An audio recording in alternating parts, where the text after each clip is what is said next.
Saat tangannya melingkari pinggang saya, rasanya seluruh indera saya terbangun. Naluri sebagai seorang wanita yang telah terkubur selama 72 tahun, bangkit kembali hanya dalam 3 detik. Tegakkan postur tubuh Anda, sebuah suara yang berat dan dalam berbisik di telinga saya. Saat itu, saya kira napas saya akan berhenti. Kelas dansa di sanggar senam lansia ini awalnya hanya untuk terapi lutut, tapi tak pernah kusangka. Satu sentuhan dari pria ini akan mengguncang seluruh hidup saya. Pukul 4:30 pagi, entah sejak kapan mata saya selalu terbuka sebelum alarm berbunyi.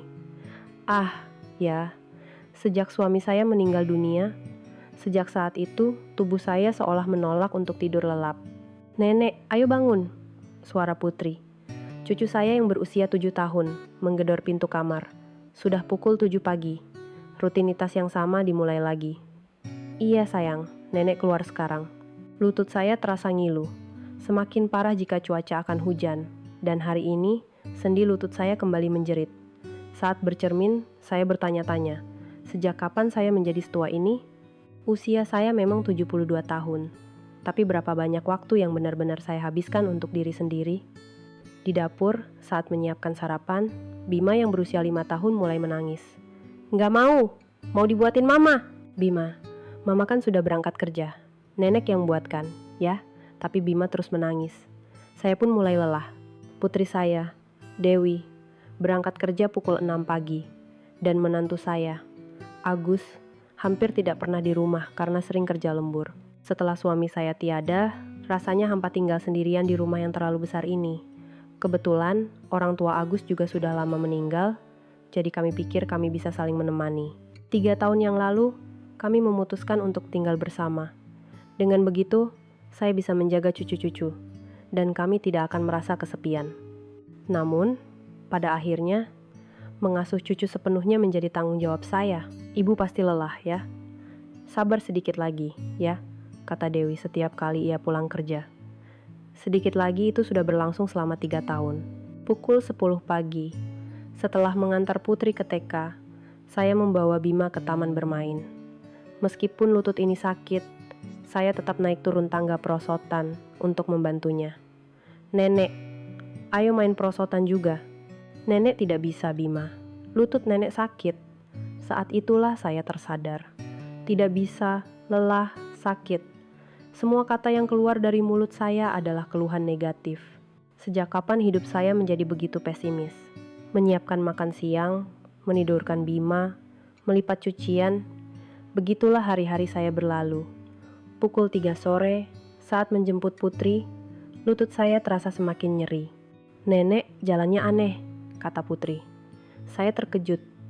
Ternyata cara berjalan saya yang pincang sudah terlihat jelas, bahkan oleh seorang anak kecil. Malam itu, begitu Dewi tiba di rumah, ia langsung bertanya, "Ibu tidak apa-apa?" Wajah ibu pucat sekali. "Lutut ibu sakit. Sepertinya harus ke dokter." "Oh begitu. Pergilah, Bu. Kesehatan ibu yang utama." Namun, dalam suara Dewi, saya lebih merasakan kelelahan daripada kekhawatiran. Saya mengerti betapa beratnya hidup sebagai ibu yang bekerja. Tapi, kepada siapa saya bisa bersandar? Malam itu, saat berbaring sendirian, saya tiba-tiba teringat suami saya. Teringat tangannya yang selalu menempelkan koyo di lutut saya setiap kali terasa sakit. Sekarang, semua harus saya lakukan sendiri. Keesokan paginya, saya pergi ke klinik ortopedi di dekat rumah. "Tulang rawan di lutut Anda sudah sangat aus, Bu. Mengingat usia ibu, ini hal yang wajar," kata dokter. Kata-kata mengingat usia ibu terasa menusuk hati. Seolah-olah keberadaan saya ditentukan oleh usia. Sebaiknya ibu menjalani fisioterapi atau melakukan olahraga ringan secara teratur. Olahraga? Apa ada olahraga yang bisa dilakukan orang seusia saya? Tentu saja ada. Di sanggar kegiatan lansia biasanya ada program yoga atau dansa. Coba ibu cari tahu. Kata dansa menarik perhatian saya. Kapan terakhir kali saya melakukannya? Samar-samar saya teringat masa muda saat berdansa dengan suami saya. Dalam perjalanan pulang, saya melewati sebuah sanggar kegiatan lansia. Sudah tak terhitung berapa kali saya melewatinya. Tapi hari ini, entah mengapa langkah saya terhenti. Mungkinkah aku bisa? Saya membaca papan pengumuman program di depan pintu masuk. Kelas dansa ballroom lansia. Waltz, Tango Dasar. Setiap Selasa, Kamis, pukul 10.00. Gerakan lembut untuk kesehatan sendi. Sesampainya di rumah, saya memberanikan diri berbicara pada Dewi. Ibu, sepertinya mau ikut kelas dansa. Dansa? Ibu? Ekspresi Dewi tampak sangat terkejut. Kata dokter bagus untuk pemulihan lutut. Ide bagus, Bu. Ibu juga harus punya hobi. Namun, saya tahu pikirannya pasti rumit. Kalau ibu ikut kelas dansa, siapa yang akan menjaga anak-anak? Tapi di sisi lain, ia mungkin berpikir, syukurlah, setidaknya ibu tidak terlihat murung lagi. Malam itu, untuk pertama kalinya setelah sekian lama, saya merasakan debaran. Selama 72 tahun hidup, kapan terakhir kali saya mencoba sesuatu yang baru? Jantung saya berdebar kencang. Ada rasa takut sekaligus antusias. Saya berdiri di depan cermin dan mencoba menggerakkan tubuh. Sendi-sendi yang kaku berderit, tetapi hati saya terasa kembali seperti gadis usia 20. Besok aku harus mendaftar. Saya berjanji pada diri sendiri. Kali ini saja, saya harus berani. Saat itu, saya tidak tahu bahwa keberanian kecil itu akan mengubah seluruh hidup saya. Bahwa di tempat itu, saya akan bertemu seseorang yang akan membuat jantung saya berdebar kembali. Keesokan paginya, saat membuka pintu sanggar, saya masih berpikir, ini hanyalah olahraga untuk terapi lutut. Saat menaiki tangga menuju aula serbaguna di lantai 3, lutut saya terasa nyeri, tapi hati saya ringan. Di depan pintu, saya ragu sejenak. Apa aku benar-benar bisa? Selamat pagi, Ibu. Baru pertama kali datang, sebuah suara ceria membuat saya menoleh. Seorang wanita berusia sekitar 50, menyambut saya dengan senyum ramah. Iya, nama saya Sri Lestari. Oh, Ibu yang kemarin menelepon, ya? Saya Rina, instrukturnya. Mari, silakan masuk. Di dalam kelas, sudah ada sekitar 10 orang. Kebanyakan seumuran saya, atau sedikit lebih muda. Mereka semua mengenakan pakaian olahraga, sementara saya satu-satunya yang memakai baju biasa. Rasanya sedikit canggung. Baiklah, karena hari ini ada anggota baru, kita akan atur ulang pasangannya, kata Bu Rina sambil bertepuk tangan. Orang-orang mulai berkumpul. Saat itulah pintu terbuka dan seorang pria masuk. Jantung saya terasa jatuh ke perut. Pria itu tinggi, bahunya lebar, namun memancarkan aura elegan. Rambutnya yang memutih tersisir rapi, dan pakaian olahraga hitamnya pas di badan. Maaf, saya terlambat. Suaranya berat dan berwibawa. Seketika, bulu kuduk saya merinding. Pak Hartono, Anda sudah datang. Baguslah. Hari ini, Ibu Sri akan berpasangan dengan Bapak. Ya? Hah?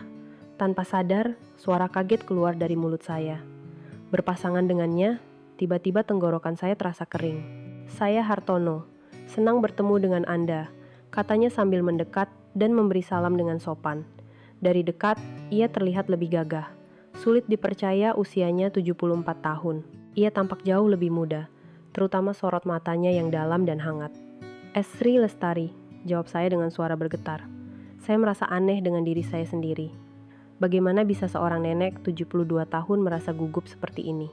Baik, mari kita mulai dengan posisi dasar, kata Bu Rina.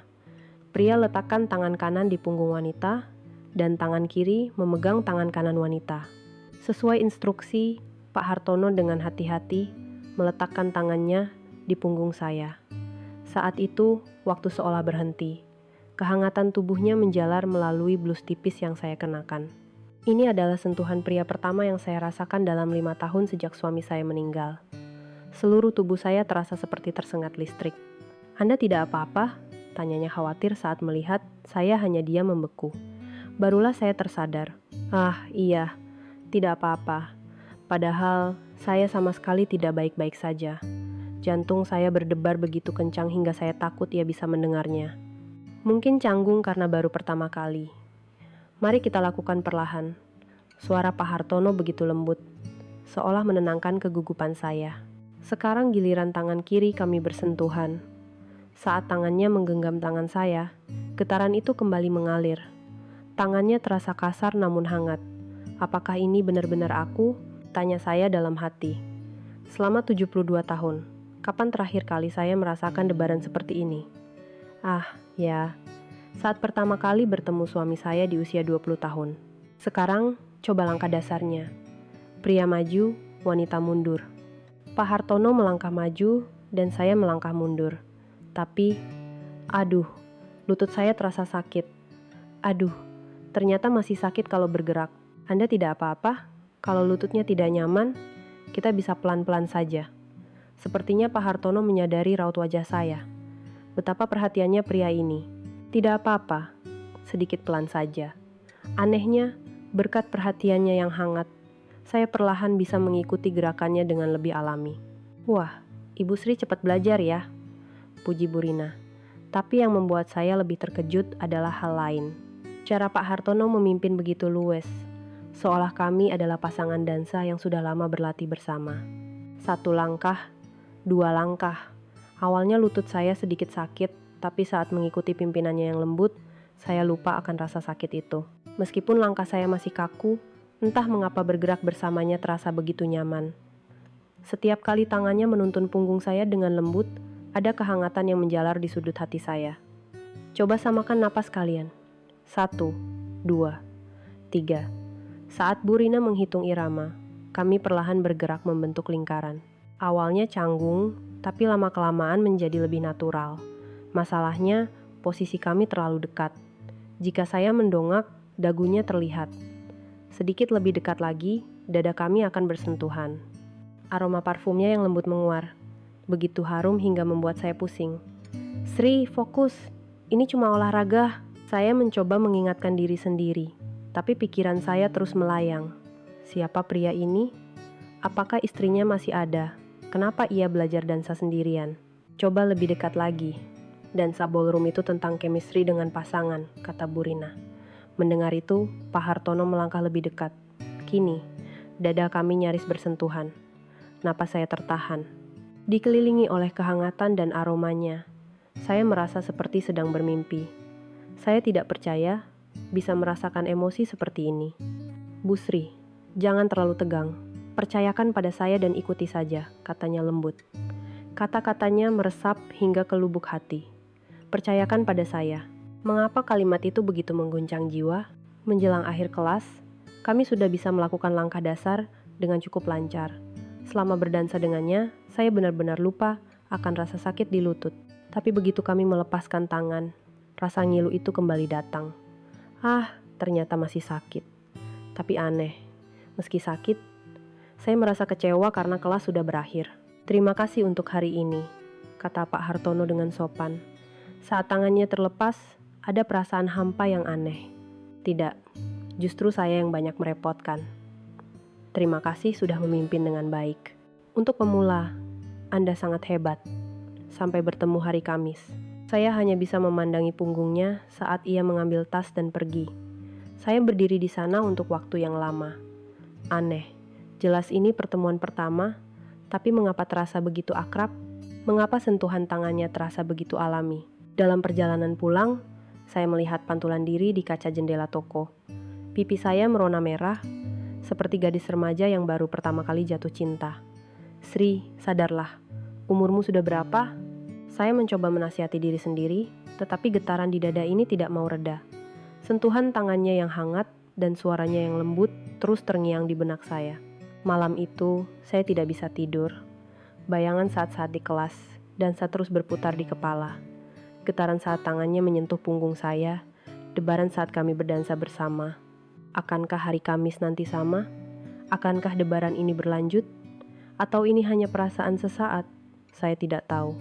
Tapi satu hal yang pasti, Sri, wanita yang telah lama saya lupakan, hari ini telah bangkit kembali. Pernahkah saya menantikan hari Kamis seperti ini? Setelah kelas hari Selasa, 2 hari terasa begitu lambat. Biasanya, saya tidak sadar waktu berlalu karena sibuk mengurus cucu. Tapi kali ini rasanya aneh. Nenek, hari ini kelihatannya beda, kata Putri sambil menatap wajah saya lekat-lekat. Beda apanya, sayang? Nggak tahu, tapi kelihatan lebih cantik. Kata-kata polos itu membuat hati saya berdebar. Saat bercermin, saya merasa memang ada yang sedikit berbeda. Mungkin ada sedikit binar di mata saya. Kamis pagi, saya bangun 30 menit lebih awal dari biasanya. Saya berdiri lama di depan lemari, bingung memilih baju. Baju apa yang harus kupakai? Jangan sampai terlihat berlebihan. Akhirnya, saya memilih blus berwarna merah muda lembut. Baju yang pernah dipuji suami saya, tapi sudah lama tersimpan di sudut lemari karena tak ada kesempatan untuk memakainya. Seharusnya aku tidak begini, pikir saya dalam hati. Namun, tanpa sadar, tangan saya sudah meraih lipstik. Apa yang kulakukan di usia 72 tahun ini? Saya tiba di Sanggar pukul 09.50, 10 menit lebih awal dari biasanya. Ternyata, Pak Hartono sudah ada di sana. Pagi sekali Anda datang. Iya, sedikit lebih awal. Saat kami bertukar sapaan canggung, Bu Rina masuk. Baik, hari ini kita akan mengulang langkah dasar dari pertemuan lalu dan belajar gerakan berputar atau turn. Turn, tiba-tiba saya merasa tegang. Apa lututku akan baik-baik saja? Bu Sri, lutut Anda masih sakit? Bagaimana hari ini? Pak Hartono bertanya lebih dulu tentang kondisi saya. Pria ini mengapa begitu perhatian? Oh, hari ini sudah lebih baik. Sejujurnya, semalam saya sudah menempelkan koyo dan memijat lutut, jadi kondisinya cukup baik. Saat kami memulai langkah pertama, tangan Pak Hartono kembali menyentuh punggung saya. Getaran yang sama datang lagi. Perasaan yang saya rasakan hari Selasa kini terasa lebih kuat. Kali ini, coba lebih percaya diri, bisik suaranya yang lembut di telinga saya. Jarak kami semakin dekat. Kehangatan tubuhnya dan aroma parfumnya kembali menyelimuti saya. 1 langkah, 2 langkah. Kali ini terasa jauh lebih alami. Lutut saya juga tidak terasa sakit. Wah, kemajuan pesat. Cepat sekali belajarnya, puji Bu Rina, membuat saya senang. Tapi yang benar-benar membuat hati saya berbunga-bunga adalah kalimat Pak Hartono selanjutnya. Saya juga berpikir begitu. Sepertinya Bu Sri memang punya bakat. Wajah saya terasa panas. Di usia 72 tahun, siapa sangka saya akan menerima pujian seperti ini, apalagi dari pria segagah dia. Sekarang kita coba gerakan berputar. Pria mengangkat tangan wanita, lalu wanita berputar perlahan. Berputar. Tiba-tiba saya takut lutut ini akan terkilir. Pelan-pelan saja. Saya akan pegang Anda, kata Pak Hartono sambil dengan lembut memegang tangan kanan saya dan mengangkatnya sedikit. Saat itu, saya merasa seperti seorang putri. Perlahan, saya mulai memutar tubuh dan, wow, ternyata tidak sesulit yang saya bayangkan. Mungkin karena Pak Hartono memimpin dengan sangat baik. Setelah 1 putaran, saat kami kembali berhadapan, saya merasa tatapan matanya berbeda. Ada sesuatu yang hangat dan lembut dalam sorot matanya. Sempurna, katanya. 1 kata itu membuat seluruh tubuh saya meleleh.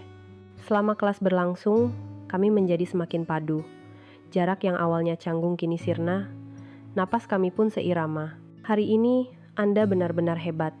Apakah Anda berlatih di rumah? Tidak kok. Sebenarnya, saya sempat berlatih sendiri di depan cermin.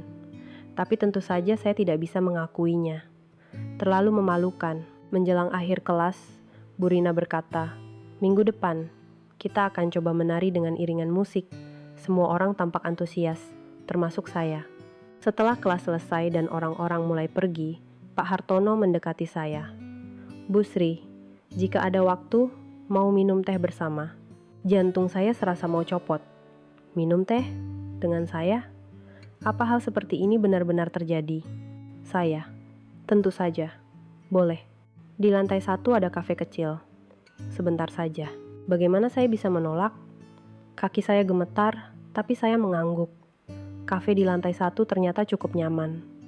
Kami duduk di dekat jendela, membiarkan sinar matahari hangat menyinari kami. Mau minum apa? Biar saya pesankan. Kopi hitam saja. Wah, sama. Saya juga suka kopi hitam. Selama ia pergi memesan, dada saya rasanya seperti mau meledak. Ini mimpi atau kenyataan? Apa mungkin hal seperti ini terjadi di usiaku?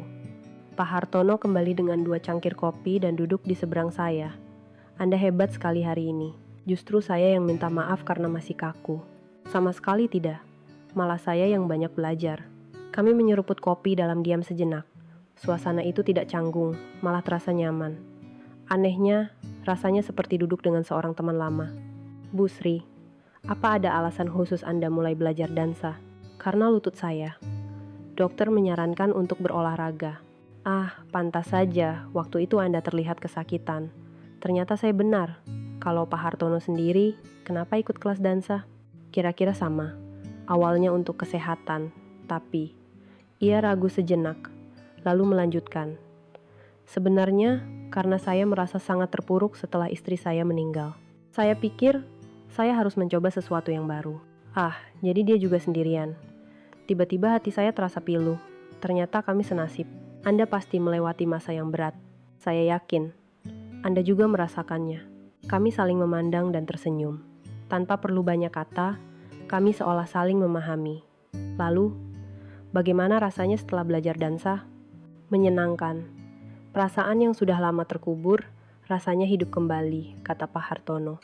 Saya sangat setuju dengan ucapannya. Saya juga. Sekarang, saya jadi senang bercermin. Benar, kan? Bangun pagi jadi terasa lebih menyenangkan. Kami tertawa bersama. Tawa yang benar-benar tulus dari hati, yang sudah lama tidak saya rasakan. Waktu berlalu begitu cepat, tanpa terasa. Sudah 1 jam kami mengobrol. Wah, sudah selama ini. Anda harus segera pulang, kan? Iya, cucu-cucu saya menunggu. Oh, Anda punya cucu. Saya iri. Anak saya ada, laki-laki, tapi tinggal jauh, jadi jarang bertemu. Sekali lagi hati saya terasa perih mendengarnya. Saat kami keluar dari kafe, Pak Hartono berkata, "Hari ini sangat menyenangkan. Lain kali kita mengobrol lagi, ya?" Iya, tentu. Tanpa sadar, saya langsung menyetujuinya. Dalam perjalanan pulang, hati saya terasa anehnya ringan. Lutut saya pun tidak terasa sakit. Malam itu, Dewi bertanya, "Bu, bagaimana kelas dansanya hari ini?" "Menyenangkan," kata instrukturnya. "Ibu sudah jauh lebih baik. Kalau begitu, ibu akan terus ikut, kan?" "Tentu saja." Jawaban itu keluar dengan penuh keyakinan. Kelas dansa bukan lagi sekadar olahraga. Ia telah menjadi sumber energi baru dalam hidup saya. Dan di sana, ada seseorang bernama Hartono. Malam itu, saya kembali tidak bisa tidur. Percakapan kami di kafe terus terngiang. Suara lembut Pak Hartono, senyum hangatnya, dan waktu nyaman yang kami habiskan bersama. Sambil berbaring menatap langit-langit, saya berpikir, apa ini tidak apa-apa? Apa pantas merasakan hal ini di usia 72 tahun? Sri, sadarlah. Saya mencoba menasihati diri sendiri, tapi debaran di dada ini tidak mau berhenti. Keesokan paginya, saya bangun lebih awal dari biasanya. Anehnya, suasana hati saya sangat baik. Seperti baru bangun dari mimpi indah. Saya berdiri di depan cermin. Dulu saya benci bercermin, tapi sekarang saya jadi sering menatap pantulan diri. "Nenek, hari ini cantik lagi," kata Putri saat sarapan. "Sejak kapan nenek jadi cantik terus?" "Sejak beberapa hari ini," kelihatan bersinar. Anak-anak memang polos. Mereka bisa melihat perubahan yang bahkan tidak disadari orang dewasa. Sepanjang hari itu, saya terus memikirkan Pak Hartono. Saat mencuci piring, menjemur pakaian, bahkan saat bermain dengan Bima, bayangannya selalu muncul. Terutama kata-katanya, perasaan yang sudah lama terkubur, rasanya hidup kembali. Sore itu, saat Bima tidur siang, saya sendirian. Tiba-tiba, saya berdiri di depan cermin besar di ruang tamu. Coba, di ruang tamu yang sepi, saya mencoba menirukan gerakan dansa. Mengingat kembali langkah-langkah yang saya lakukan bersama Pak Hartono. Awalnya canggung, aneh rasanya menari sendirian tanpa pasangan. Tapi perlahan, tubuh saya mulai mengingat. 1 langkah ke depan, 1 langkah ke samping, bahkan gerakan berputar. Melihat pantulan diri saya yang sedang menari di cermin. Rasanya ajaib, bukan lagi seperti nenek 92 tahun, tapi seperti wanita muda. Ternyata, aku punya sisi seperti ini. Tiba-tiba, Bima bangun. "Nenek lahi apa?"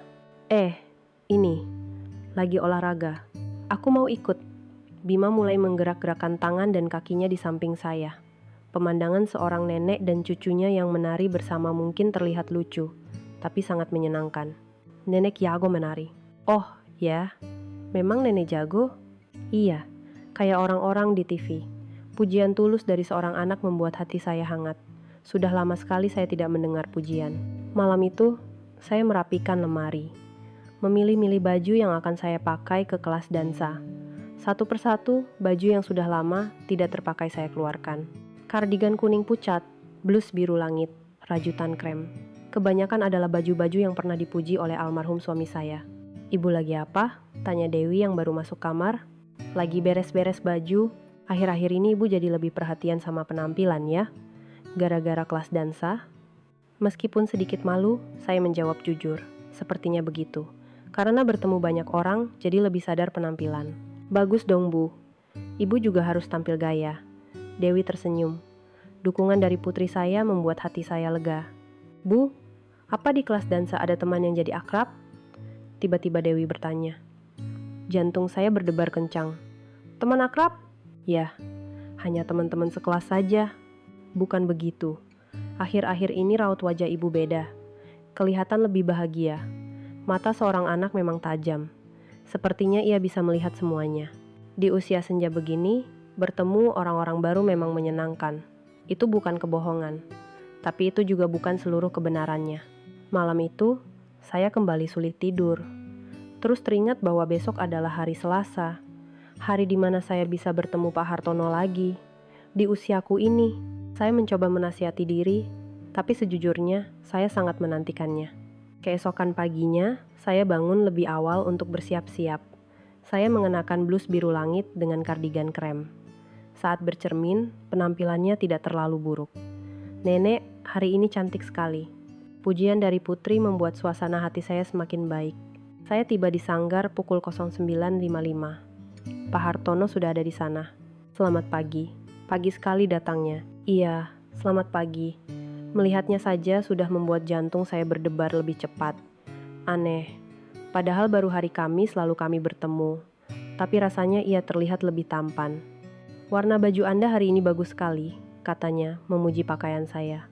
Wajah saya langsung terasa panas. "Ah, terima kasih." Saat kami bertukar sapaan canggung, Bu Rina masuk. "Baiklah, hari ini kita akan menari dengan iringan musik. Menggabungkan semua yang sudah kita pelajari." Akhirnya, menari dengan musik. Tiba-tiba saya merasa gugup. Musik waltz klasik mulai mengalun. Melodi 3/4 yang anggun memenuhi ruangan. Pak Hartono mengulurkan tangannya pada saya. "Mari kita kowa." Saat itu, sesuatu yang ajaib terjadi. Menari dengan iringan musik memberikan sensasi yang sama sekali berbeda. Rasanya seperti saya menjadi tokoh utama dalam sebuah film. Mengikuti pimpinan Pak Hartono, anehnya semuanya terasa alami. Lutut saya tidak sakit, dan tubuh saya bergerak seirama dengan musik. 1 putaran, 2 putaran. Saat kami berdansa mengelilingi ruangan, saya tidak melihat orang lain. Seolah-olah hanya ada saya, Pak Hartono, dan alunan musik yang indah. "Wow, Bu Sri, hebat sekali." Pujian Bu Rina membuat kami berhenti menari. Orang-orang lain pun bertepuk tangan. "Perkembangan Anda pesat sekali. Mungkin karena pasangannya hebat," balas Pak Hartono, yang lagi-lagi membuat pipi saya memerah. Setelah kelas selesai, Pak Hartono kembali mengajak saya ke kafe, kalau ada waktu hari ini. "Iya, tentu." Kali ini saya menjawab tanpa ragu. Sambil minum kopi, Pak Hartono berkata, "Bu Sri, Anda terlihat sangat bahagia saat menari." "Oh ya?" "Iya, seperti menjadi orang yang berbeda." Kata-katanya sangat tepat. Saat menari, saya bukan lagi nenek sebulu 2 tahun. Saya hanyalah seorang wanita yang mencintai musik dan tarian. Pak Hartono juga terlihat gagah saat menari. Saya memberanikan diri berkata, "Benarkah? Terima kasih." Kami saling memandang dan tersenyum. Percakapan seperti ini sudah terasa semakin alami. Dalam perjalanan pulang, saya tiba-tiba sadar. Saya sedang berubah. Dan di pusat perubahan itu, ada seorang pria bernama Hartono. Apakah ini cinta? Perasaan yang saya rasakan di usia 72 tahun ini? Apakah benar-benar cinta? Saya belum yakin, tapi satu hal yang pasti. Perasaan ini terasa baik, dan saya ingin mengenalnya lebih jauh. Malam itu, saya kembali menari sendirian di depan cermin. Mengulang langkah-langkah yang kami pelajari hari ini, mengenang kembali momen-momen bersama Pak Hartono. Aneh, selama 72 tahun hidup, baru kali ini saya merasakan hal seperti ini. Sebuah perasaan di mana debaran dan ketakutan datang bersamaan. Hari Kamis pun mulai saya nantikan lagi. Hari ini, kita akan belajar dasar-dasar tango. Perkataan Bu Rina membuat seisi kelas hening seketika. Tango, tarian yang penuh gairah dan sensual itu, tango berbeda dengan tarian lain sangat mengutamakan kedekatan dengan pasangan. Ini adalah tarian di mana kalian harus saling percaya dan menyerahkan diri sepenuhnya. Jantung saya mulai berdebar kencang. Mendengar kata kedekatan saja sudah membuat saya gugup. Mari kita mulai dengan postur dasar tango. Kalian harus berdiri jauh lebih dekat dibandingkan saat menari waltz. Pak Hartono menatap saya dan bertanya dengan hati-hati, "Anda tidak apa-apa?" Tatapannya yang penuh perhatian itu membuat hati saya luluh. Iya, tidak apa-apa. Padahal, saya sama sekali tidak baik-baik saja. Menari waltz saja sudah membuat saya segugup ini. Apalagi harus berdiri lebih dekat. Baik, pria merangkul wanita seolah-olah memeluknya sepenuhnya. Mengikuti instruksi Bu Rina, Pak Hartono melangkah lebih dekat. Kini, dada kami nyaris bersentuhan. Tangan kanannya melingkari punggung saya dan mendarat di dekat pinggang. Rasanya benar-benar berbeda dari waltz. Jauh lebih intim dan intens. Napas saya tercekat. Selama 72 tahun hidup, selain suami saya, adakah pria lain yang pernah berdiri sedekat ini? Apalagi di usia senja seperti ini. Saya bisa merasakan suhu tubuhnya. Kehangatan tubuh Pak Hartono menjalar menembus pakaian tipis saya. Jantung saya berdebar begitu kencang, saya takut ia bisa merasakannya. Tangan kiri wanita diletakkan di belakang bahu pria. Dengan tangan gemetar, saya meletakkan tangan saya di bahunya. Bahu yang kokoh dan lebar. Seketika saya merasa pusing. Ya, bagus. Sekarang tangan kanan saling berpegangan. Tangan kiri Pak Hartono menggenggam tangan kanan saya. Kali ini bukan diangkat seperti saat waltz, melainkan direntangkan ke samping dan digenggam erat. Rasanya seperti kami sedang berpelukan sepenuhnya. Apa postur seperti ini bisa disebut tarian? Ini terlalu dekat, Bu Sri. Anda tidak apa-apa. Wajah Anda memerah. Suara khawatir Pak Hartono terdengar tepat di samping telinga saya. Bibirnya hanya berjarak beberapa senti dari telinga saya. Ah, iya. Tidak apa-apa, jawab saya dengan suara bergetar. Mau bagaimana lagi? Awalnya semua memang canggung kok. Nanti juga terbiasa, kata Bu Rina, sambil berkeliling memperbaiki postur pasangan lain. Saat itulah, Pak Hartono berbisik, saya juga awalnya sangat canggung. Kita coba pelan-pelan saja ya. Perhatiannya yang hangat membuat saya sedikit lebih tenang. Benar juga, dia pasti juga pernah merasa canggung. Sekarang, kita coba langkah dasar tango. Pria memulai dengan melangkah mundur. Pak Hartono, sambil memeluk saya erat, melangkah mundur. Saya mengikutinya secara alami. Anehnya, dalam posisi sedekat ini, saya bisa langsung merasakan niat gerakannya melalui tubuhnya. Kemana ia ingin melangkah, kapan ia ingin berhenti. Rasanya seperti kami menjadi satu. Bagus, seperti itu, puji Bu Rina saat melihat kami. Bu Sri punya bakat tango, ya. Chemistry-nya dengan pasangan bagus sekali. Pujian itu membuat wajah saya semakin memerah. Selama latihan, saya perlahan mulai terbiasa dengan posisi ini. Tidak, bukan terbiasa, tapi lebih tepatnya merasa nyaman. Berada dalam pelukan Pak Hartono membuat saya merasa aman. Sebuah perasaan yang sudah lama saya lupakan. Tango adalah tarian penuh gairah. Cobalah saling menatap saat menari. Atas instruksi Bu Rina, mata saya dan Pak Hartono bertemu. Saat itu, dunia seolah berhenti. Tatapannya yang dalam dan hangat menembus hingga ke lubuk hati saya. Kapan terakhir kali saya menatap seseorang dari jarak sedekat ini? Pak Hartono juga menatap saya dengan cara yang sama. Saya bisa membaca sesuatu di matanya. Kehangatan, kerinduan, dan sesuatu yang lebih dalam. Waktu terasa berjalan sangat lambat. Sambil bergerak mengikuti irama musik, kami terus saling menatap. Ada sesuatu yang tak terucapkan, namun terasa. Kenapa bersama pria ini aku merasa begitu nyaman? Begitu, alami. Di tengah-tengah itu, aroma parfum Pak Hartono terasa lebih kuat. Aroma kayu yang hangat dan lembut. Aroma itu membuat saya nyaris mabuk. Samakan napas kalian. Tango harus ditarikan dengan satu tarikan napas.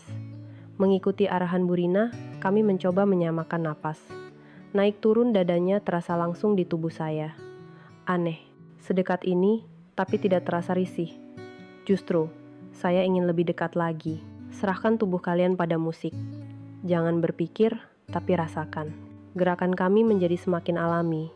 Lutut saya sama sekali tidak sakit. Tubuh saya bergerak dengan sendirinya. Satu langkah, dua langkah, terkadang berayun ke kiri dan kanan. terkadang berputar perlahan. Setiap momen terasa seperti mimpi. Wow, hebat sekali. Seperti adegan di film. Seru salah satu peserta sambil bertepuk tangan. Barulah saya tersadar betapa kami telah terhanyut dalam tarian. Musik berhenti, dan kami perlahan menjauh. Tiba-tiba, rasa hampa menyergap. "Terima kasih," kata Pak Hartono dengan sopan. Tapi suaranya terdengar sedikit bergetar. "Iya, sama-sama," jawab saya canggung. Baru saja kami begitu dekat. Sekarang setelah menjauh, rasanya menjadi aneh. Baik, kelas hari ini sampai di sini. Terima kasih semua. Setelah Bu Rina menutup kelas, orang-orang mulai beranjak pergi. Pak Hartono mendekati saya.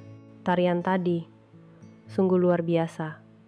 Kata-katanya membuat jantung saya berdebar lagi. Saya, awalnya canggung, tapi ternyata menyenangkan. "Kita ke kafe?" "Iya." Dalam perjalanan menuju kafe, langkah kaki saya terasa aneh. Baru saja kami begitu dekat, sekarang berjalan berjauhan seperti ini terasa canggung. Bahkan saat duduk di kafe, sensasi itu masih tersisa. Kehangatan tubuh Pak Hartono, aroma parfumnya, dan lengan kokohnya yang memeluk saya. "Bu Sri, bagaimana menurut Anda tentang tango?" "Ajaib. Saya tidak tahu ada tarian seperti ini." Saya juga awalnya kaget. "Tapi menari dengan Anda hari ini, rasanya sangat menyenangkan." Kata-katanya membuat wajah saya memerah lagi. Sejujurnya, saya sedikit gugup. Saya memberanikan diri mengaku, "Saya juga. Ini pertama kalinya bagi saya." Jawabnya jujur. Kami saling memandang dan tersenyum. Ternyata perasaan kami sama. Tapi saat menari tadi, saya merasa nyaman. Karena bersama Pak Hartono, kata saya, dan langsung terkejut dengan kejujuran saya sendiri. Apa aku terlalu belak-belakan? Tapi Pak Hartono tersenyum hangat. "Saya juga begitu. Saya merasa nyaman karena bersama Anda, Bu Sri." Saat itu, saya merasakan ada sesuatu yang berubah. Sesuatu yang baru telah tumbuh di antara kami. Lebih dari sekadar pasangan dansa. Sesuatu yang lebih istimewa. Dalam perjalanan pulang, sisa-sisa perasaan itu terus membekas. Malam itu, saat berbaring di tempat tidur, sensasi itu tidak hilang. Kehangatan tubuh Pak Hartono, lengannya yang kokoh, dan momen magis saat kami berdansa. Apa ini tidak apa-apa? Merasakan emosi seperti ini di usia 72 tahun. Tapi saya tidak bisa memungkirinya. Debaran dan getaran yang saya rasakan hari ini. Saya sudah tidak sabar menantikan kelas berikutnya. Saat melangkah keluar dari kafe, kenyataan tiba-tiba menghantam saya. Momen yang tadinya terasa seperti mimpi telah berakhir, dan saya kembali menjadi seorang nenek berusia 72 tahun. Apa yang sedang kulakukan? Langkah saya semakin cepat saat meninggalkan sanggar, seolah lari dari sesuatu. Momen-momen saat begitu dekat dengan Pak Hartono terus berkelebat. Kehangatan tubuhnya, aroma parfumnya, dan dadanya yang nyaris menyentuh dada saya. "Tidak, Sri. Sadarlah," gumam saya sendirian di jalan. Orang-orang yang lewat menatap aneh, tapi saya tidak peduli. Begitu sampai di rumah, saya langsung lari ke kamar mandi. Di cermin, pipi saya merah padam, seperti orang yang sedang demam. Saya membasuh wajah berkali-kali dengan air dingin, mencoba menenangkan diri, tapi jantung saya terus berdebar kencang. "Nenek sudah pulang." Putri berlari dan memeluk saya. "Loh, muka nenek merah. Nenek sakit?" Anak-anak memang sangat peka. Mereka langsung tahu ada yang salah. "Bukan, ini karena habis olahraga," bohong saya. Karena saya tidak tahu harus menjelaskan apa. Ini bukan karena olahraga, tapi karena perasaan rumit yang tidak bisa saya jabarkan. Saat menyiapkan makan malam, pikiran saya terus melayang. Momen-momen tadi terus terulang. Perasaan aman saat berada dalam dekapan Pak Hartono, seolah semua kekhawatiran di dunia lenyap. "Ibu!" Suara Dewi mengejutkan saya. Saya bahkan tidak sadar kapan dia pulang. Kapan kamu datang?" "Baru saja." "Itu nasinya gosong, Bu." Ah, benar. Saya sedang menanak nasi, tapi benar-benar lupa karena melamun. Saya buru-buru mematikan kompor dan membuka panci. Untungnya tidak terlalu gosong. "Ibu, hari ini ada apa? Kok aneh?" Dewi menatap saya dengan curiga. "Memangnya ada apa?" "Tidak ada apa-apa." "Pasti ada sesuatu di kelas dansa kan?" Raut muka ibu aneh. Mata seorang anak perempuan memang menakutkan. Sepertinya tidak ada yang bisa disembunyikan. "Tidak ada apa-apa. Cuma belajar tarian baru, jadi sedikit lelah. Lagi-lagi saya berbohong, tapi apa yang harus saya katakan? Bahwa saya, seorang nenek 92 tahun, sedang jatuh hati pada seorang pria. Saat makan malam, saya terus melamun. Putri dan Bima mengajak bicara, tapi saya tidak bisa menjawab dengan benar. "Nenek, kok nasinya nggak dimakan?" tanya Bima khawatir. Barulah saya sadar piring saya nyaris tak tersentuh. "Nenek sedikit lelah sayang. Saya merasa bersalah pada anak-anak. Perasaan pribadi saya membuat mereka ikut khawatir. Malam itu, saya tidak bisa tidur. Kejadian hari ini terus berputar di kepala, terutama saat mata saya bertemu dengan mata Pak Hartono. Sepertinya saya membaca sesuatu di tatapannya yang dalam. Tapi apa itu? Ini tidak boleh terjadi. Saya terus berkata pada diri sendiri. Saya sudah 72 tahun. Punya cucu, punya anak. Bukan saatnya lagi merasakan hal seperti ini. Tapi kenapa bayangannya terus muncul? Kenapa jantung ini terus berdebar? Saya baru bisa terlelap lewat pukul 3 dini hari. Keesokan paginya, kantung mata saya menghitam. Kurang tidur terlihat jelas di wajah saya. "Nenek sakit?" tanya Putri lagi dengan cemas. "Nenek baik-baik saja, Putri." Tapi saya sama sekali tidak baik-baik saja. Sepanjang hari, hati saya gelisah. Sambil bersih-bersih, sambil mencuci, pikiran saya terus melayang. Besok hari Kamis. Saya harus bertemu Pak Hartono lagi. Wajah apa yang harus saya pasang? Bagaimana saya harus bersikap? Sore itu, saat Bima tidur, saya sendirian dan tiba-tiba merasa takut. Perasaan ini akan membawa saya kemana? Bisakah saya mengendalikannya? Telepon berdering. Ternyata Dewi. "Bu, besok jadi ke kelas dansa, kan?" "Iya, ibu tidak apa-apa." Suaranya aneh. Tidak apa-apa. Tapi benarkah? Setelah telepon ditutup, saya berpikir serius. Haruskah saya pergi ke kelas dansa besok atau tidak? Malam itu Dewi yang baru pulang kerja bertanya, "Bu, bagaimana kelas dansanya akhir-akhir ini? Menyenangkan?" "Iya, menyenangkan. Tapi kenapa raut muka ibu tidak ceria? Ada masalah?" Pertanyaan tajam Dewi membuat saya gelagapan. "Bukan. Hanya saja belajar tarian baru agak membuatku tertekan." "Oh, begitu? Tarian apa memangnya?" "Tango." "Tango? Wah, keren sekali." Dewi tampak bersemangat, sementara saya justru merasa begitu rumit. "Bu, apa di kelas dansa ada pasangan tetap?" Tiba-tiba Dewi bertanya. Jantung saya berdebar kencang. "Pasangan? Maksudnya?" "Iya, teman menari ibu." "Ah, ada. Siapa? Orangnya bagaimana?" Bagaimana saya harus menjawab? Seorang pria gagah seusia saya, seseorang yang membuat saya berdebar-debar, hanya pria biasa, seumuran ibu. "Oh, begitu. Orangnya baik, sepertinya baik. Saya tidak bisa mengatakan bahwa dia terlalu baik, dan itulah masalahnya." Malam itu pun saya tidak bisa tidur. Terus berpikir, haruskah saya pergi besok? Di satu sisi, saya ingin pergi. Saya ingin bertemu Pak Hartono, ingin berdansa lagi dengannya. Tapi di sisi lain, saya takut. Takut perasaan ini semakin dalam. Takut sampai pada titik di mana saya tidak bisa kembali lagi. Menjelang subuh, saya mengambil keputusan. Jangan pergi.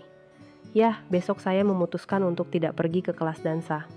Saya butuh waktu untuk menata perasaan ini. Apakah normal merasakan ini di usia 72 tahun? Apakah ini cinta? Atau sekadar rasa sepi? Kamis pagi. Biasanya, jam segini saya sudah bersiap-siap untuk kelas dansa. Tapi hari ini, saya di rumah, mengantar Putri ke TK, lalu bermain dengan Bima di taman. Sebuah rutinitas biasa. Tapi kenapa rasanya begitu hampa? Duduk di taman, pikiran saya terus melayang ke sanggar. Apakah Pak Hartono sedang menunggu saya sekarang? Sekitar pukul 2 siang, ponsel saya berdering. Nomor tidak dikenal. Ragu-ragu, saya mengangkatnya. "Halo, halo Bu Sri, saya Hartono." Jantung saya serasa berhenti berdetak. Bagaimana Pak Hartono tahu nomor saya? Saya ingat pernah menulisnya di formulir pendaftaran sanggar. Iya Pak. Eda apa? Hari ini Anda tidak datang ke kelas. Jadi saya khawatir. Apa Anda sakit? Suaranya yang penuh kekhawatiran membuat hati saya luluh. Bukan Pak, hanya ada urusan mendadak. Syukurlah kalau begitu. Hening sejenak.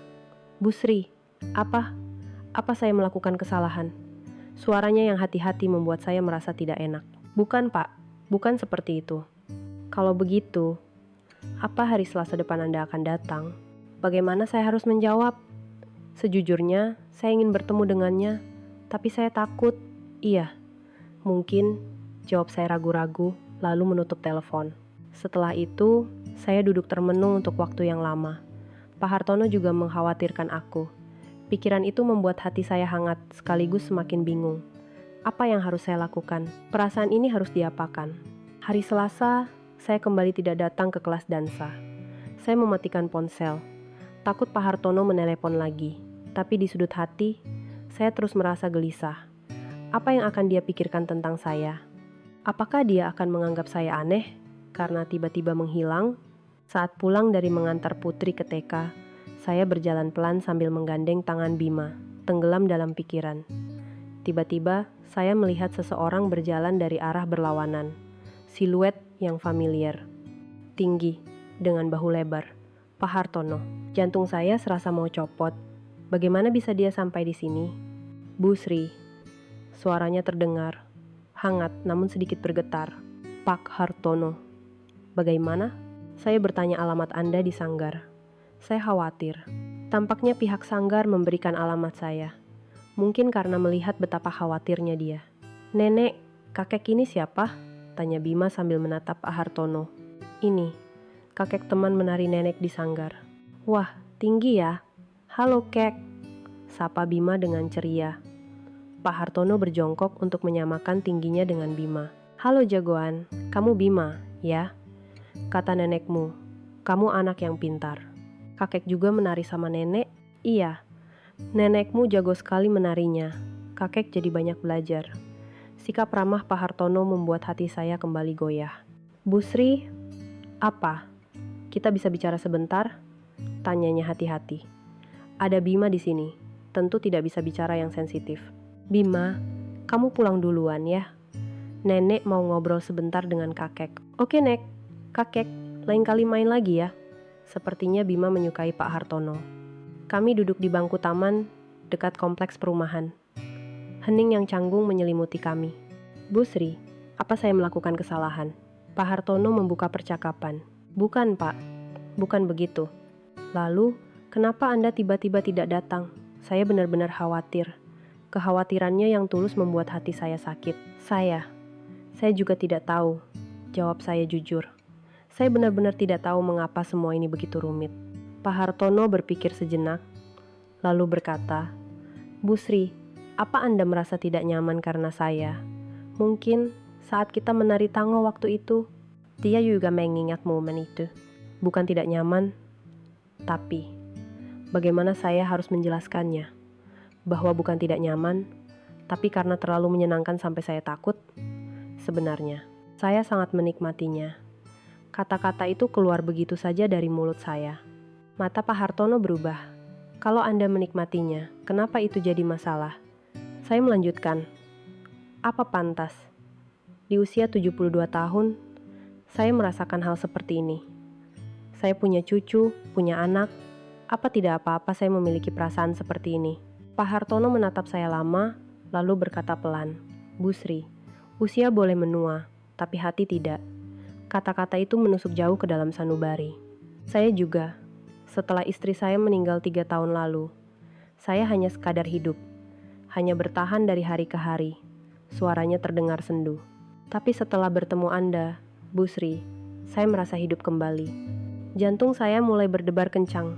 Bangun pagi jadi sesuatu yang dinantikan, memilih baju di depan cermin. Perasaan yang sudah lama terkubur, hidup kembali. Kata-katanya persis seperti apa yang saya rasakan. Pak Hartono, juga merasakan hal yang sama? Iya, karena itu saya memberanikan diri datang ke sini. Pak Hartono menatap tangan saya, lalu berkata dengan hati-hati, Bu Sri, saya mulai menyukai Anda. Dunia seolah berhenti. Mungkin terdengar konyol di usia kita, tapi ini tulus dari hati saya. Tangan saya mulai gemetar. Awalnya saya juga bingung. Di usia seperti ini, cinta macam apa? Saya mencoba menasihati diri sendiri. Ternyata, dia juga mengalami kebingungan yang sama. Tapi hati tidak bisa memilih usia, kan? Saat bersama Anda, Bu Sri, saya merasa sangat bahagia. Pak Hartono, saya tidak tahu harus menjawab apa. Saya juga. Kata-kata itu keluar begitu saja.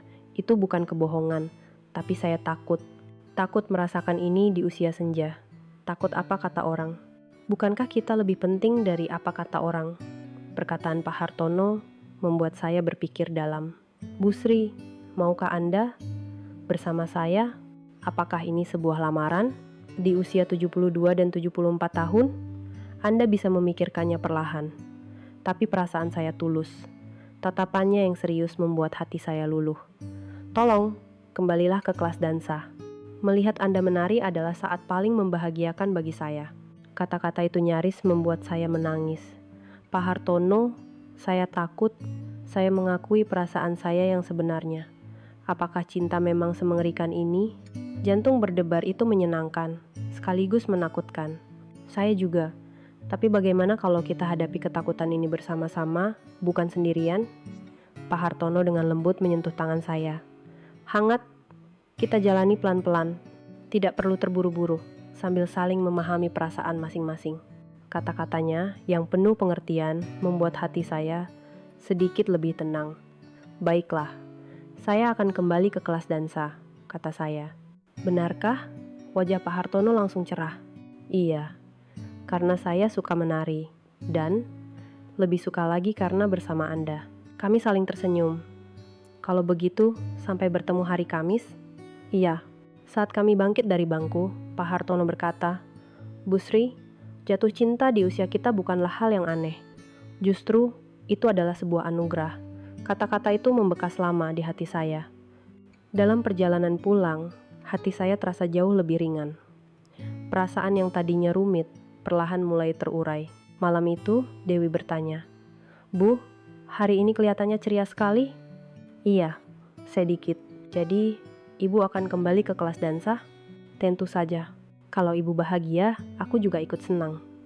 Kata-kata Dewi menghangatkan hati saya. Malam itu, untuk pertama kalinya setelah sekian lama, saya bisa tidur dengan nyenyak. Membayangkan akan bertemu Pak Hartono di kelas dansa. Debaran itu masih ada, tapi kini tidak lagi menakutkan. Cinta di usia 72 tahun. Mungkinkah benar-benar ada? Pak Hartono benar. Usia boleh menua, tapi hati tidak. Kamis pagi, saya bangun dengan perasaan gembira yang sudah lama tidak saya rasakan. Bahkan waktu memilih baju di depan cermin pun terasa menyenangkan. Saya mengenakan blus lavender lembut dengan kardigan putih. Apakah Pak Hartono akan suka? Nenek, hari ini cantik sekali. Pujian putri membuat suasana hati saya semakin baik. Langkah saya terasa ringan saat berjalan menuju sanggar. Saya tidak sabar bertemu kembali dengan Pak Hartono. Saat tiba di sanggar dan hendak naik ke lantai 3, saya mendengar suara yang familiar dari lantai 1. Maksudmu Pak Hartono itu? Seseorang sedang membicarakan Pak Hartono. Tanpa sadar, saya menajamkan telinga. Iya, yang ikut kelas dansa itu benar. Yang tinggi dan gagah itu. Di ruang tunggu lantai 1, beberapa ibu-ibu sedang mengobrol. Tapi, ku dengar rumor tentang dia tidak bagus. Jantung saya berdebar kencang. Rumor apa? Saya berhenti di tempat, mencoba mendengar lebih jelas. Katanya, 10 tahun yang lalu, dia selingkuh dengan istri orang. Gara-gara dia, rumah tangga perempuan itu hancur. Dunia saya seolah runtuh. Apa itu benar? Pasti benar. Temanku dulu tetangganya. Satu kompleks sampai heboh. Padahal dia punya istri, tapi main serong dengan istri orang yang lebih muda. Saya tidak sanggup mendengar lebih lanjut. Dengan langkah gontai, saya menaiki tangga. Tenaga saya seolah terkuras. Saya harus berpegangan pada pegangan tangga untuk sampai ke lantai 3. Di depan pintu kelas, saya ragu. Haruskah saya masuk? Wajah apa yang harus saya pasang di depan Pak Hartono? Saat saya membuka pintu, Pak Hartono tersenyum cerah melihat saya. Bu Sri, Anda datang. Senyum itu, kenapa sekarang terasa begitu asing? Iya, selamat pagi, sapa saya canggung. Cerita yang baru saja saya dengar terus berputar di kepala. Beberapa hari tidak bertemu, Anda terlihat semakin cantik. Kata-kata manisnya kini terdengar berbeda. Apakah dengan kata-kata seperti ini, dia juga merayu wanita lain? Kelas dimulai. Hari ini kami mengulang waltz. Saat Pak Hartono memegang tangan saya, yang beberapa hari lalu terasa menggetarkan, kini saya tidak tahu harus merasakan apa. "Bu Sri, Anda tidak apa-apa?" raut wajah Anda, tanya Pak Hartono khawatir. "Tidak apa-apa, tapi saya sama sekali tidak baik-baik saja." Rumor itu terus terngiang. Saat menari, saya tidak bisa fokus. Saya memang mengikuti pimpinannya, tapi pikiran saya melayang ke tempat lain. Benarkah? Apa Pak Hartono benar-benar melakukan hal itu? Setelah kelas selesai, Pak Hartono mendekati saya. "Bu Sri, hari ini Anda aneh sekali. Ada masalah?" Bagaimana saya harus menjawab? Haruskah saya bertanya langsung tentang rumor itu? Tidak, hanya kurang enak badan. Kalau begitu hari ini tidak usah ke kafe. Langsung pulang dan istirahat saja. Perhatiannya itu tulus atau hanya kepura-puraan? Iya, baiklah. Saya buru-buru membereskan tas dan pergi. Saat meninggalkan sanggar, rumor itu tidak mau pergi dari kepala saya. Selingkuh dengan istri orang, menghancurkan rumah tangga orang. Dalam perjalanan pulang, saya kembali berpapasan dengan ibu-ibu tadi. "Oh, ibu yang tadi ya? Yang ikut kelas dansa kan?" Salah satu dari mereka mengenali saya. "Iya, pasangan ibu Pak Hartono kan?" Jantung saya berdebar cepat. "Iya." "Memangnya kenapa?" "Hati-hati saja, Bu," ibu yang lain menimpali. "Dia itu dulu pernah selingkuh, sampai keluarga perempuan itu hancur berantakan. Suami perempuan itu sampai depresi dan akhirnya mereka cerai. Kasihan sekali." Tambah yang lainnya. "Benarkah itu?" tanya saya dengan suara bergetar. "Tentu saja. Di lingkungan kami dulu itu berita besar. Istri Pak Hartono sendiri entah berapa kali menanggung malu karena ulahnya. Dunia saya benar-benar hancur. Di usia senja begini, harus hati-hati dengan masalah laki-laki, apalagi yang punya catatan buruk seperti itu." Saya tidak sanggup mendengar lagi dan segera pergi dari sana. Sesampainya di rumah, saya hanya bisa termangu. Duduk di sofa, saya berpikir lama. Benarkah? Apa Pak Hartono orang seperti itu? Tapi kenapa dia begitu baik dan sopan? Kenapa pengakuannya terasa begitu tulus? Saat menjemput Putri, pikiran saya masih kacau.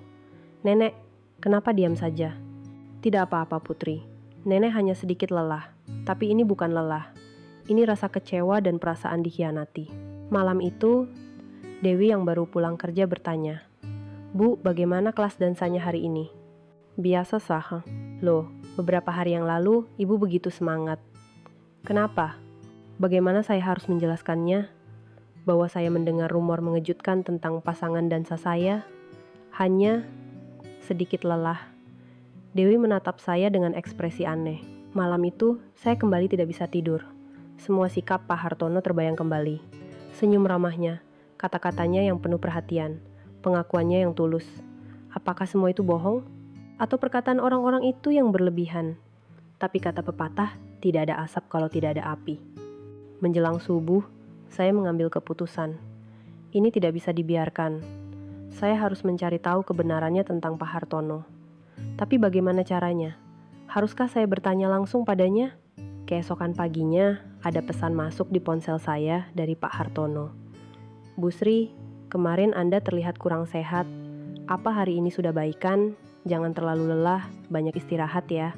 Apakah pesan ini juga tulus? Apa yang harus saya lakukan? Percaya pada perkataan orang? Atau percaya pada sosok Pak Hartono yang saya kenal? Apakah debaran yang datang di usia 72 tahun ini akan berakhir seperti ini? Saat melewati sanggar, langkah saya terhenti. Haruskah saya masuk? Saya tidak tahu mana Pak Hartono yang asli, yang saya kenal, atau yang orang-orang bicarakan. Bagaimana saya harus menata hati yang bingung ini? Saya benar-benar tidak tahu. Bagaimana menurut Anda? Siapa sangka cinta yang datang di usia 72 tahun akan menghadapi cobaan seperti ini? Semakin tua seseorang, beban masa lalu bisa jadi semakin berat. Tapi, apakah masa lalu bisa menutupi ketulusan di masa kini? Jika ini cinta sejati, bukankah seharusnya bisa mengatasi keraguan seperti ini? Apa kebenaran tentang Pak Hartono? Dan bagaimana Ibu Sri akan melewati krisis ini? Cinta memang tidak mengenal usia, tapi pandangan dan prasangka dunia masih ada. Namun, yang terpenting bukannya perkataan orang lain, melainkan suara hati kita sendiri, bukan? Apakah Anda pernah menyerah pada sebuah perasaan karena usia atau pandangan orang lain? Kisah Ibu Sri mungkin adalah cerminan dari kisah kita semua. Di bagian selanjutnya, masa lalu Pak Hartono yang sebenarnya akan terungkap. Apakah dia benar-benar seorang penggoda? Ataukah ada kesalahpahaman yang menyakitkan? Dan pilihan apa yang akan diambil oleh Ibu Sri? Terus ikuti kisahnya, karena cinta sejati baru saja dimulai.